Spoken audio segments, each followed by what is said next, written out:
Campus එකේදී ඔයාට මුණ දෙන්න සිද්ධ වෙන අභියෝග. ඉතින් ඔයා හොඳට මහන්සි වෙලා පාඩම් කරලා වැඩ කරලා හොඳ රිසල්ට් එකක් දාලා කැම්පස් යනව නේද? ඉතින් ගුරුවරු කියනවා කැම්පස් එකට ගිහපුවම හැමදේම හරි, එතනින් එහාට ඔයාගේ ජීවිතේ ලස්සනට ගලාගෙන යනවා කියලා ඔන්න ඔය වගේ දේවල් කියනවා. ඉතින් කැම්පස් එකක් ඇතුලේ ජීවිතේ ඇත්තටම ওই විදිහටම ලස්සනට යනවද? අපි අද කතා කරමු ඔයාට කැම්පස් ගියපුවාම මුණ දෙන්න තියෙන අභියෝග ගැන. එහෙනම් වීඩියෝ එකට ලයික් එකක් දාගෙන let's go to the video.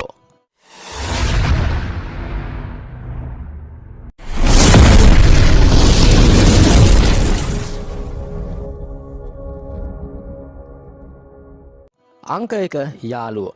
ඉතින් අපි ඇකඩමික් කරන්න හැමදේටම කලින් අපිට හොඳ සමාජ ජීවිතයක් තියෙන්න ඕනේ. ඉතින් කැම්පස් එකේ සමාජ ජීවිතය රහ කරගන්න නම් ඔයාට හොඳ යාළුවෝ සෙට් එකක් ඉන්න ඕනේ. එතකොට ඔයා ෆස්ට් ටයිම් කැම්පස් එකට යනකොට ඔයාට හොඳ යාළුවෝ සෙට් එකක් නැහනේ. එහෙනම් ඔයා හොඳ යාළුවෝ සෙට් එකක් හොයාගන්න ඕනේ. මොකද කැම්පස් එකට විවිධ කට්ටිය එන විවිධ ප්‍රදේශවල විවිධ ගතිගුණ තියෙන කට්ටිය එන්නේ. මොකද ඉගෙන ගත්තත් හැමෝම හොඳ රිසල්ට් එකක් දාලා ආවත් ඒගොල්ලොන්ගේ ඇටිටියුඩ් හැමෝගෙම හොඳ නැහැ. මොකද තවත් කට්ටිය ඉන්නවා කොටසක් පාගගෙන ඉස්සරහට යන්න. එහෙමත් නැත්නම් හොඳ අය නරක අය මේ හැමෝම කැම්පස් එකේදී ඔයාට හම්බ වෙනවා. ඉතින් මේ හැමෝම අතරින් ඔයා හොඳ යාළුවෝ සෙට් එකක් හොයාගන්න ඕනි. මොකද ඔයාගේ ඇකඩමික් ජීවිතයේ තියෙන ස්ට්‍රෙස් එක නැති කරගන්න ඔයා ඉන්න ගෙදරින් ගොඩක් ඈත් වෙලා එතකොට ඒ තියෙන ස්ට්‍රෙස් එක ඒ තියෙන මහන්සිය ඒ හැම දෙයක්ම නැති කරගන්න පුළුවන් ඔයාට හොඳ යාළුවෝ සෙට් එකක් ඉන්නවා නම්. ඉතින් ඒක නිසා ඔයා මුලින්ම කරන්න කැම්පස් එකට ගියාට පස්සේ හොඳට ඉන්න කට්ටියත් එක්ක කතා බහ කරන්න. කතා බහ කරලා ඉවර වෙලා ඔයා හොඳ යාළුවෝ සෙට් එකක් හදාගන්න. ඒකට ඔයාට මාස කිහිපයක් යාවි. මොකද සාමාන්‍යයෙන් ෆස්ට් ඉයර් එකේදී නම් තමන්ගේ යාළුවෝ මුණ ගැහෙන කාලේ. එතනින් එහාට තමයි ජීවිතේ හොඳ යාළුවෝ හොඳ කන්ටැක්ට්ස් ඔයාට හැදෙන්නේ. ඒක නිසා මුලින්ම හොඳ යාළුවෝ සෙට් එකක් හොයාගන්න. මොකද යාළුවෝ කැම්පස් එකේදී හොයාගන්නවා කියන එකත් ලොකු අභියෝගයක්. අංක 2 ඇන්ටි රැගින්. ඉතින් මේ ඇන්ටි රැගින් කියලා කියන්නේ ලංකාවේ තහනම් දෙයක්. හැබැයි සමහර කැම්පස් වල මේක සාමාන්‍ය පරිදි සිද්ධ කරගෙන යනවා. ඒ වගේම සමහර කැම්පස් වල ඇන්ටි රැගින් නැහැ කිය වෙස් මූණක් දාගෙන මේ දේවල් කරගෙන යනවා. ඒ වගේම තවත් සමහර කැම්පස් වල කිසිම ඇන්ටි රැගින් එකක් නැතුව ලස්සනට වැඩ ටික කරගෙන යන්න පුළුවන්. ඒක ඔයා යන කැම්පස් එක අනුව වෙනස් වෙනවා. ඉතින් මුලින් ඔයාගේ කැම්පස් එකේ ඉතිහාසය, ඒ කැම්පස් එකේ ඇන්ටි රැගින් තියෙනවද නැද්ද, සීනියර් බ්‍රදර්හුඩ් එක කොහොමද, ඒ දේවල් ගැන ඔයා හොයන්න බලන්න. ඊට පස්සේ ඔයා කැම්පස් එකට ගිහිල්ලා එහෙම ඇන්ටි රැගින් කේසස් තියෙනවා නම් ඔයාට මුලින්ම පුළුවන් ඔයාගේ යාළුවොත් එක්ක ඒ ගැන කතා කරන්න. ඊට පස්සේ ඔයාගේ යාළුවොත් එක්ක එකතු වෙලා ඒකට ෆේස් කරන්න පුළුවන්. ඒක නිසා තමයි මුලින්ම වීඩියෝ එකේදී කිව්වේ ඔයාට හොඳ යාළුවෝ සෙට් එකක් ඉන්න ඕනි කියලා. ඉතින් ඒ වගේම තමයි දැන් ඇන්ටි රැගින් කේසස් ගොඩාක් දුරට අඩුයි. ඒක නිසා ඔයාට ඇන්ටි රැගින් කේස් එකක් ආවොත් එහෙම පරි වෙලාවත් ඔයාට පුළුවන් ඒකට නීතියේ පිහිට පටන්න. මොකද ඇන්ටි රැගින් පනත යටතේ ඒ විදිහට රැගින් එකක් විශ්වවිද්‍යාලයක ලබලා දුන්නොත් එහෙම අනිවාර්යයෙන්ම ඒකට විරුද්ධව දරුණු විදිහට ලංකාවේ නීතිය ක්‍රියාත්මක වෙනවා.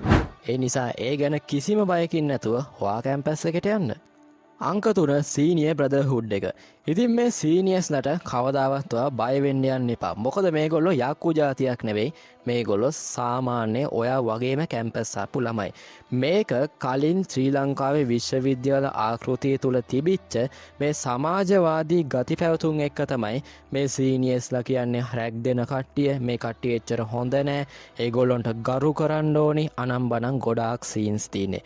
ඉතින් ඔයා මේක විශ්වාස කරන්න යන්න එපා. ඔයා සාමාන්‍ය පරිදි ඔයා කැම්පස් එකට යන්න, ඔයා කැම්පස් එකේ සීනියර්ස්ලාත් එක්ක කතා කරන්න. ඊට පස්සේ ඔයාගේ කන්ටැක්ට්ස් පවත්වන්න. මොකද සමහර සීනියර්ස්ලා ඉන්නවා ඔයාට සෑහෙන්න උදව් ගන්න පුළුවන් කට්ටිය. ඉතින් ඒ අතරේ ඔයාගෙන් බොරුවට ගරුත්වයේ බලාපොරොත්තුවෙන් ඔයාට බැන ඔය වගේ කට්ටියක් ඉන්න පුළුවන්.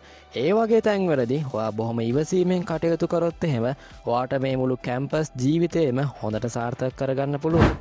ඒක නිසා ඔයා කැම්පස් ජීවිතේ පුරාවට සීනියර්ස්ලට අවශ්‍ය කරන ගරුත්වය විතරක් ලබා දෙන්න. ඒගොල්ලොන්ව දෙවිවරු වගේ සලකන්න යන්න එපා. මොකද සීනියර්ලා කියලා කියන්නේ සාමාන්‍යයෙන් ඔයා වගේම කැම්පස් ආපු ළමයි විතරයි.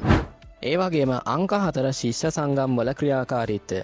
ඉතින් ඔයා ශිෂ්‍ය සංගමයකට බැඳෙනවද? එහෙම නැත්නම් ශිෂ්‍ය සංගමයේ යටතේ තියෙන සබ් කමිටි එකකට බැඳෙනවද? ඒ දේවල් තීරණය කරන්න ඕනි ඔයා විසින්මයි. මොකද ඔයාට හොඳයි නම් ඒ හම්බ වෙන වාගේ ශිෂ්‍ය සංගමයේ වාගේ යාළුවෝ ටික හොඳයි නම් ඒ වගේම ඒකෙන් ඵලදායී වැඩක් කරනවා නම් විතර ඔයා ශිෂ්‍ය සංගමයකට ජොයින් වෙලා ඒ විදිහේ එක්ස්පීරියන්ස් එකක් ගන්න එක කමන්නේ. හැබැයි රටට බරක් වෙලා දේශපාලන පක්ෂවලට කඩේ යන කට්ටියට සපෝට් කරන්න නම් කවදාවත්ම යන්න එපා.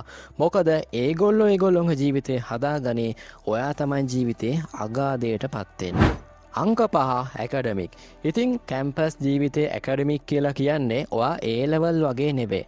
ඔයාට ලෙක්චර්ස් යන්න වෙනවා, ඊට පස්සේ නෝට්ස් හදන්න වෙනවා, අසයින්මන්ට් කරන්න, එහෙම නැත්නම් මිඩ් එක්සෑම් කරන්න. මේ හැමදේම ඔයා මැනේජ් කරගන්න ඕනි. මේ හැමදේම ඔයාට පාඩම් කරලා ඒ වගේම ප්‍රැක්ටිස් කරලා තමයි කරගන්න වෙන්නේ. මොකද කැම්පස් ජීවිතයේදී ඔයා පාඩම් කරේ නැත්නම් ඔයා එක්සෑම් ෆේල් වෙනවා.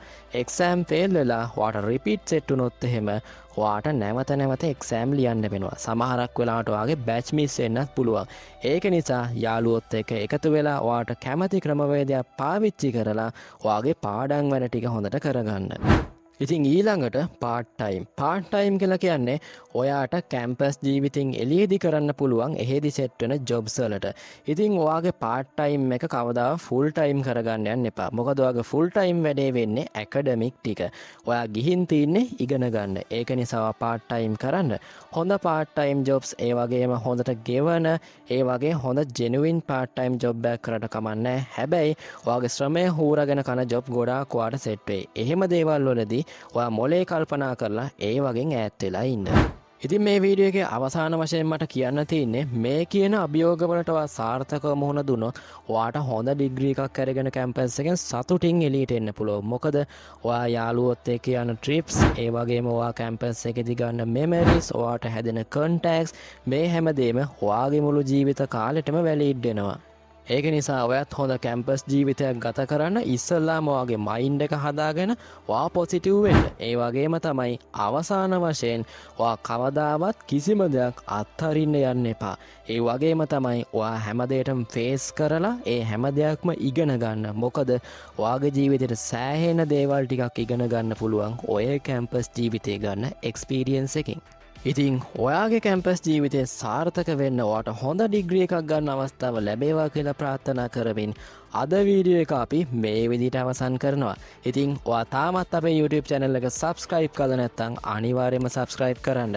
අපි තවත් දවසක තවත් වීඩියෝ එකකින් ඉක්මනට හමු වෙමු. Bye. I don't ever slow up, no I don't take shit. I got no love for the fakeness. If you wanna play tough and wanna hate this, I'll always show up. I don't ever slow up, no I don't take shit. I got no love